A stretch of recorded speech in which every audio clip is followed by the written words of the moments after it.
Қауіпсіздік ережелері туралы ақпарат. Әрдайым мұқият болыңыз. Қоғамдық орындарда, көшеде, көлікте, аулада, кіреберісте, баспалдақта, пәтерде күдікті зат байқасаңыз, онда оның иесін анықтауға тырысыңыз.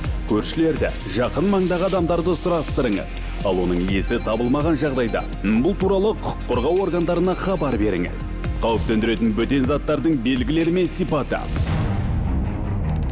Оралған қаптама, белгісіз қорап, бөтен сөмке мен портфель, тартылған сымдар мен баулар, сағат механизмінің дыбысы, төмен жиілік дыбыстар. Жақындамаңыз, өз бетіңізбен ашуға, жылжытуға әрекет етпеңіз. Оларға жақын жерде телефон немесе электрондық құрылғыларды пайдаланбаңыз. Бұл сізге айналаға қауіп төндіруі мүмкін.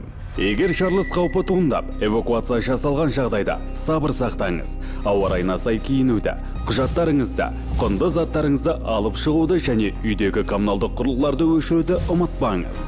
Ал қауіп халық көп жүретін қоғамдық орындарда, ғимараттарда туындаған жағдайда апаттық шығу белгілеріне назар салыңыз. Қарттарға, мүгедектерге көмек беріңіз. Және аталған нысандарға тек жауапты тұлғалардың рұқсатынан кейін ғана оралуға болады. Қатерді алдын алуда сіздің мұқияттылығыңыз маңызды.